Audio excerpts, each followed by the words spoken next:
বিশেষ করে বাংলাদেশে আপনারা জানেন 24 জুলাই আগস্টের পরিবর্তনের পর একটা সম্ভাবনা তৈরি হয়েছে, জনগণের মধ্যে আশা তৈরি হয়েছে, চাহিদা তৈরি হয়েছে যে আপনারা ইসলামপন্থীরা এক হয়ে আসেন, আমরা আবার আপনাদেরকে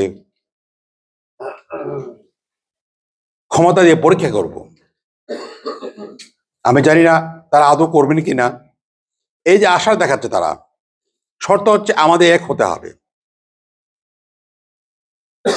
ইসলামপন্থীরা, ইসলামের ধারক বাহকরা, আলেমরা এক হতে হবে। যদি এক হয়ে আমরা আল্লাহ জনগণের কাছে যাই, জনগণের সমর্থন আমাদের উপর থাকবে বলে তারা বলছে আমাদেরকে।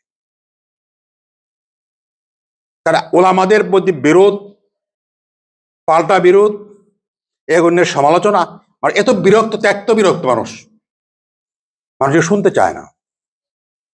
তারা বলে আপনারা এক আল্লাহর কথা বলেন, এক কিবলার কথা বলেন, সবাই নামাজের কথা বলেন, সবাই রোজার কথা বলেন, জাকাতের কথা বলেন, আপনাদের মধ্যে এত বিরোধ কেন? এর ভালো জবাব আমাদের কাছে থাকে না। এই জন্য আমরা মনে করি জনগণের যে চাহিদা তৈরি হয়েছে, প্রত্যাশা তৈরি হয়েছে যে আমরা এক হয়ে কাজ করব, এক হয়ে আমরা জনগণের সমর্থন চাইব, এই প্রত্যাশাকে পূরণ করার জন্য আমাদের কাজ করতে হবে। যদি আমরা এক হতে পারি, এক হয়ে জনগণের যেতে পারি, তাহলে তো আমরা বলতে পারবো যে আমরা তো এক হয়ে এসছি, আপনারা তো আমাদের সমর্থন করেন নাই। যদি না করে, আর যদি আমরা এক না হই, তাহলে জনগণের এই বলটা আমাদের কোর্টে থেকে যাচ্ছে। আমাদের কাজ হচ্ছে এক হয়ে বলটা জনগণের কোর্টে দিয়ে দেওয়া। এবার জনগণ দেয় কিনা, আমাদের সমর্থন করে কিনা, এটা আমাদের, এই চ্যালেঞ্জটা আমাদের ফেস করতে হবে। আমরা বাংলাদেশে যারা ইসলামের কাজ করছি, তার চেষ্টা করছি জনগণের এই দাবিটা, এই প্রত্যাশাটা, আশাটাকে সামনে রেখে আমাদের মতবিরোধ বলে গিয়ে অত এক পায়ে সরিয়ে রেখে, মতবিরোধ আমি পরিহার করতে পারবো না, কিন্তু এক পায়ে সরাতে পারবো না আমরা। সম্ভব তো এটা কি? আপনারা জানেন পাকিস্তান আন্দোলন হয়েছিল। পাকিস্তান আন্দোলন হওয়ার পরে কিন্তু কি জিনিস পাকিস্তান আন্দোলন হয়েছিল? মুসলমানদের নামে, মুসলমানদের একটি ভূখণ্ডের প্রয়োজন এই নামে। এবং এই ভূখণ্ডের প্রয়োজন যখন অনুভব করলো, তখন জনগণের মধ্যে শত মতপার্থক্য থাকা সত্ত্বেও দেবন্দী, বেরেলভি, শিয়া, সুন্নি, হাজারের মতো পার্থক্য আমাদের মধ্যে ছিল। এরপর আমরা কিন্তু পাকিস্তান আন্দোলনে জনতা এক হয়েছে, হয় নাই? এক হয় নাই? এক হয়েছিল এবং জনগণ পাকিস্তান পেয়েছিল। আমাদের দুর্ভাগ্য, আমরা রক্ষা করতে পারি নাই। পাকিস্তানের শাসক গোষ্ঠী এবং আমরা যারা ছিলাম, ওলামায়ে কেরাম থেকে পাহারা দিয়ে লক্ষ্যে আমরা পৌঁছাতে পারি নাই। এটা আমাদের ব্যর্থতা, শাসকদের ব্যর্থতা, যে কারণে আমরা আজকের দুরবস্থায় পড়েছি। আজকের পাকিস্তানে এগুলো চলছে, আপনি দেখতে পাচ্ছেন। সমাধান তো হয় না সেখানে, আর আমরা তো আছি। এই জন্যই জনগণ কিন্তু এক হয়ে যায় যখন প্রয়োজন হয়। যদি বোঝাতে পারা যায় মানুষকে আপনাদের এক হতে হবে, অর্জন করতে হলে জনগণ এক হতে পারে। তো নেতৃবৃন্দ যদি এক না হয়, যদি বিভ্রান্তির মধ্যে চলে যায়, হয়তো হইলেও শেষ পর্যন্ত লক্ষ্যে আমরা পৌঁছতে পারি না। উদ্দেশ্য অর্জন হয় করেও আমরা দেখি হারিয়ে যাচ্ছি। এই জন্য ওলামায়ে কেরাম, সুধী মণ্ডলী, আমাদের অনুরোধ হচ্ছে আপনাদের প্রতি, আমরা চেষ্টা করছি বাংলাদেশে এবারের সামনে যে নির্বাচন, ঐক্যবদ্ধ আমরা লড়াই করার জন্য সমস্ত আলেম ওলামা, সমস্ত মস্তকের আলেমরা মিলে আমরা এক হয়ে কাজ করতে চাই। এটা আমাদের লক্ষ্য, আমরা চেষ্টা। ইত্তেফাক মাল ইখতিলাফ, মতবিরোধ সহকারে আমাদের ঐক্য হতে হবে, মতবিরোধ বাদ দিয়ে হবে না। তৈরি করেন এটা শত বছর তো ঐক্য চলছে, এটা আমরা চাইলে বন্ধ করতে পারবো না। আমাদের মধ্যে মাযহাবে অনৈক্য আছে, আমাদের মধ্যে ফিরকি অনৈক্য আছে, আমাদের মধ্যে মস্তগত অনৈক্য আছে। আপনি চাইলে এই অনৈক্য আমরা বন্ধ করতে পারবো না। এইগুলো থাকা সত্ত্বেও আমরা উদ্দেশ্য অর্জন করার পথে, দিন কায়েমের পথে, ইসলামের নিয়ম নীতি কায়েমের পথে, জনগণের স্বার্থের পক্ষে, স্বার্থের প্রয়োজনে, স্বাধীনতার প্রয়োজনে, আগ্রাসী শক্তির হাত থেকে দেশকে বাঁচাবার প্রয়োজনে, স্বাধীনতার প্রয়োজনে এই সমস্ত মত পার্থক্য থাকা সত্ত্বেও ঐক্যবদ্ধ হওয়া সম্ভব না? আপনারা মনে করেন সম্ভব এটা? কারণ যে বিষয়ে ঐক্য হওয়া প্রয়োজন, যে আমাদের স্বাধীনতা যদি ক্ষতিগ্রস্ত হয়, আমি যে মস্তই করি না কেন আমি ক্ষতিগ্রস্ত হব না। যদি আজকে ভারতীয় আগ্রাসী শক্তি আমাদেরকে আক্রমণ করে, তাহলে আমি দেবন্দী হই, আমি বেরলবি হই, বা আমি যাই হই না কেন, এটা কি আমার লাভ হবে? আমিও সবাই ক্ষতিগ্রস্ত হব। যুগে যুগে যখন হালাকু খান বাগদাদ আক্রমণ করেছিল, তখন কিন্তু এখানে মাঝারি দ্বন্দ্ব ছিল, আপনারা জানেন। ফিরকি দ্বন্দ্ব ছিল, শিয়া সুন্নি দ্বন্দ্ব ছিল, বিভিন্ন মাযহাবের মধ্যে দ্বন্দ্ব ছিল। কিন্তু যে মারার সময় জিজ্ঞেস করে না তুমি হানাফি, তুমি হাম্বলি, জিজ্ঞেস করে নাই। তুমি শিয়া না তুমি সুন্নি, জিজ্ঞেস করে নাই। যে কালমা পড়ে, যে মুসলমান মতো দেখতে মনে হয়, তাকে হত্যা করেছে। তাই মনে রাখতে হবে, আমাদের এই মস্তগত ব্যবধান, পার্থক্য, মত পার্থক্য আমাদের মধ্যে থাকতে পারে, কিন্তু শত্রুর কাছে আমরা এক, আমরা মুসলমান। শত্রুর কাছে আমি কি কোন মস্তক করে আমাকে জিজ্ঞেস করবে না। সে জানে মুসলমানরা একটা জাতি, একটা উম্মাহ। এই উম্মাহ মস্তকের কারণে নয়, আমার মৌলিক বিশ্বাসের কারণে আমি উম্মার অন্তর্ভুক্ত। নবী সাল্লাল্লাহু আলাইহি ওয়াসাল্লামের অনুসরণ করি বলে আমি উম্মার অন্তর্ভুক্ত।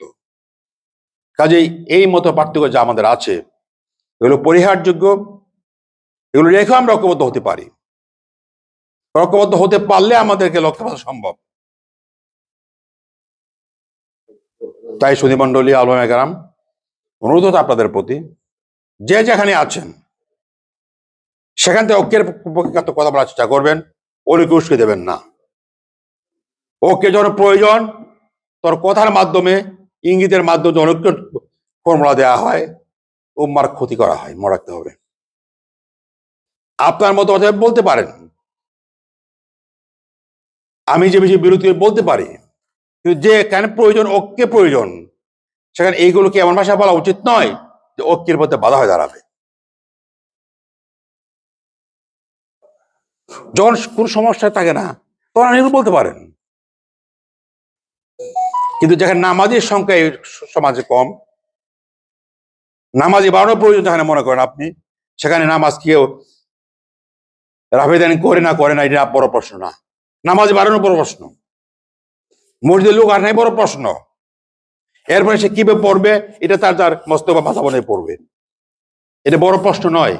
প্রশ্ন হচ্ছে মানুষের নামাজি বানানো।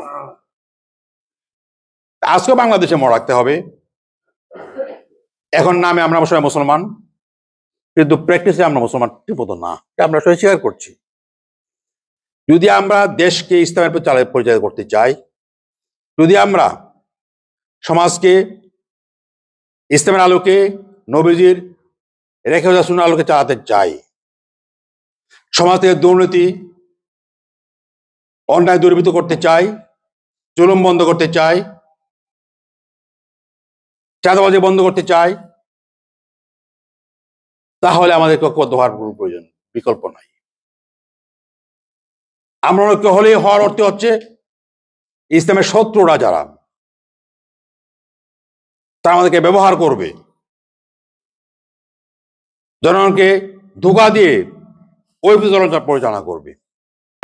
এই সমাজে এক শ্রেণীর লোক আছে, তারা ধর্মকে ব্যবহার করে ধার্মিক লোকদেরকে ঠকাবার জন্য, প্রতারণা করার জন্য, এটা ঘুমিয়ে রাখার জন্য।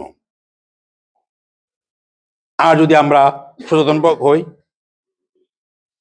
ইসলামের স্বার্থের প্রশ্নে, জনগণের স্বার্থের প্রতি ঐক্যবদ্ধ হতে পারি, তাহলে ধোঁকাবাজদের কোনো স্থান হবে না। আর আমরা নিজেদের ধোঁকা খেয়ে যাই, অত অন্য স্বার্থে আমরা এগিয়ে যাই, তাহলে কিন্তু আমরা প্রতারিত হব, শুধু না জনগণকে আমরা প্রতারিত করব।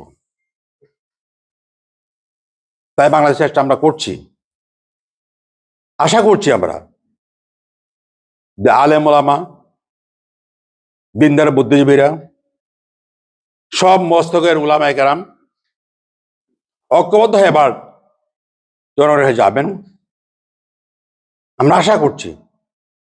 তো আশা 100% পূর্ণ হবে কিনা এই মুহূর্তে আমি বলতে পারছি না, তো আমরা আশাবাদী। 100% না হলেও আমরা আশা করছি অধিকাংশ ক্ষেত্রে এটা সম্ভব হবে। এখন পর্যন্ত ট্রেন্ড সমাজে আছে, আপনার দোয়া করতে হবে, যার যার অঙ্গনে চেষ্টা করতে হবে, এবং সম্ভব হলে এলাকার দেশের মানুষের সাথে বলতে হবে যে আপনারা এগিয়ে যায় ঐক্যবদ্ধ, যে আপনাদের এখানকার ইউকের ওলামায়ে কেরাম ঐক্যবদ্ধ হয়ে আমাদের কাছে চিঠি পাঠিয়েছে একটা, আপনারা কেন আওয়াজ দিয়েছেন, আপনারা বলেছেন ওলামায়ে কেরামকেও ইসলাম দলগুলোকে ঐক্যবদ্ধ হতে হবে। আপনাদের এই উদ্যোগে আমরা প্রশংসা করি, এই সাহসী বক্তব্য যারা রেখেছেন আপনারা, তার স্বাগত জানাই। আমরা আশা করি আপনাদের এই উদ্যোগ এর কিছুটা হলেও বাংলাদেশের ইসলামপন্থী জনগণের উপরে প্রভাব বিস্তার করবে, নেতৃবৃন্দ চেতনার মধ্যে একটু ধাক্কা লাগবে। সঙ্গে সঙ্গে একটি কথা বলতে বাধ্য হচ্ছে আমি, এখানে যারা সাইন যারা করবো, অনেকে লিস্ট দেখলাম, সাইন করা লোকদের কারো কারো এখানে যা লিখেছেন বাংলাদেশে গিয়ে তারা কিন্তু সে ভূমিকা পালন করছেন না, দুর্ভাগ্য হচ্ছে এটা। কেউ কেউ, সবাই না, দু একজন, অল্প দু একজন তারা সাইন ছবি করেছেন, আমাদেরকে অনুরোধ করেছেন ঐক্যবদ্ধ হওয়ার জন্য। দুর্ভাগ্য হচ্ছে তারা নিজেরাই কিন্তু ঐক্যের বিরুদ্ধে কার্য পদক্ষেপ নেওয়ার ব্যবস্থা করছেন। দুর্ভাগ্য আমাদের। তাদেরকে আমরা ধরবেন যে আপনারা এই সাইন করলেন, আপনারা এটা করতে চাচ্ছে কেন, আপনারা চুপ থাকেন, তাও তো একটা কথা হয়, কিন্তু নিজের বক্তব্যের বিরুদ্ধে আপনি অবস্থান নিচ্ছেন, এটা কেমন করা হয়? যাই হোক, আমি মনে করি এই উদ্যোগটা আপনাদের যা নিয়েছেন, যদি আপনারা ধরে রাখতে পারেন, আজ হোক কাল হোক তার ফলাফল আসবে ইনশাআল্লাহ। একটা সহকারে যদি আমরা উদ্যোগ নেই, আল্লাহ দিনের স্বার্থে যদি আমরা উদ্যোগ নেই, হয়তো প্রাথমিক কিছু বিপর্যয় হতে পারে, চূড়ান্ত পর্যায়ে কিন্তু সফলতা লাভ করবো ইনশাআল্লাহ। এই জন্য আপনাদের উদ্যোগ আমি মনে করি নষ্ট হবার নয়, কমপক্ষে উদ্যোগটা তো আল্লাহর দরবারে আপনারা লিখে দিয়েছেন, ব্যক্তিগত পর্যায়ে আপনি উপকৃত হবেন, আখিরাতে ফলাফল পাবেন। আর সামষ্টিক এই দুনিয়াতে যদি আমরা গ্রহণ করতে পারি, আমরা উপকার পাবো, গ্রহণ না করলে আমরা ক্ষতিগ্রস্ত হব, জাতি ক্ষতিগ্রস্ত হবে। তা আপনাদের উদ্যোগটা কিন্তু থেকেই যাবে। এই জন্য